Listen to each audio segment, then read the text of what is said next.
Ẹ káàbọ̀ sí yàrá ìkàwé èdè Yorùbá Rẹwà. Ẹ jẹ́ kí a ṣe ìdíje ráńpẹ́ lórí ìkànnì èdè Yorùbá Rẹwà yìí. Ṣé ẹ ti ṣe tán? Ó yá, ẹ máa bá mi ká lọ.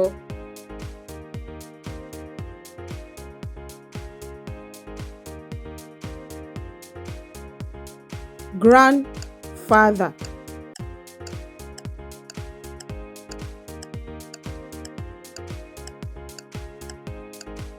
Bàbá àgbà, bàbá àgbà.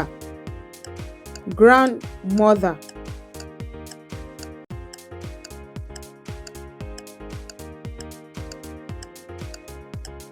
Ìyá àgbà, ìyá àgbà.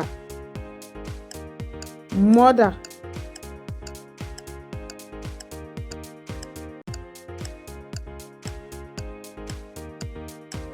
Ìyá, ìyá.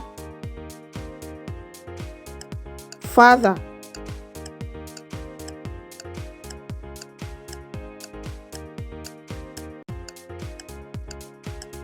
Bàbá, bàbá. Husband.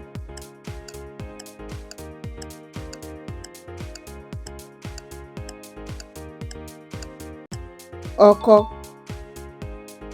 ọkọ. Wife.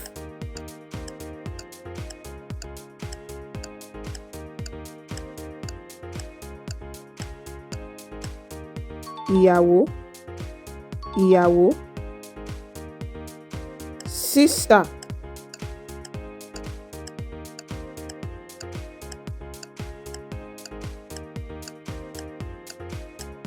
Àbúrò tàbí ẹ̀gbọ́n obìnrin.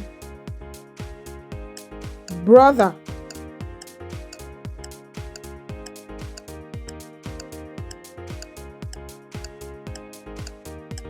Àbúrò tàbí ẹ̀gbọ́n ọkùnrin. Twins.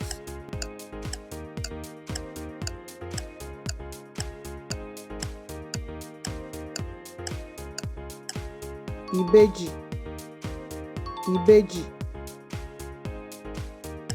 Triplet.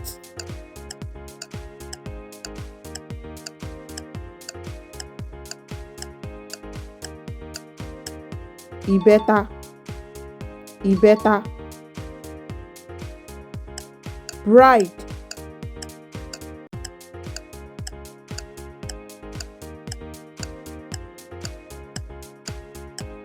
Ìyàwó tuntun, ìyàwó tuntun.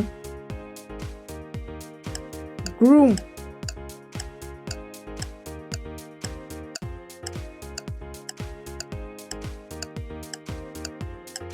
Ọkọ ìyàwó tuntun, ọkọ ìyàwó tuntun.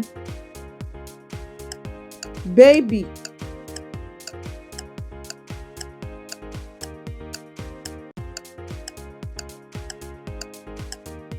Ọmọ tuntun, ọmọ tuntun. Spinster.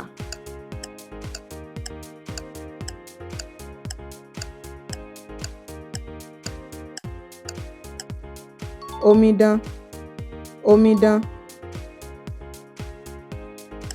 Bachelor.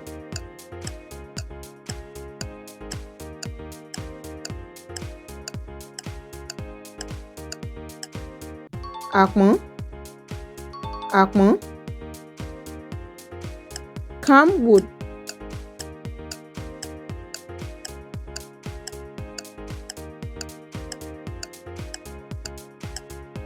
Oṣùn, oṣùn. Lamp.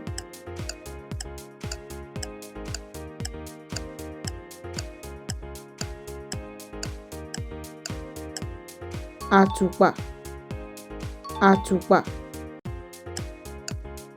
Telephone.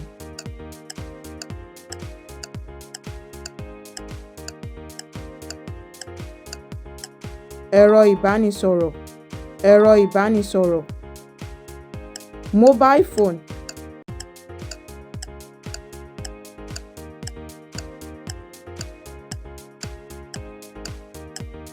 ẹ̀rọ alágbèéká, ẹ̀rọ alágbèéká, scale,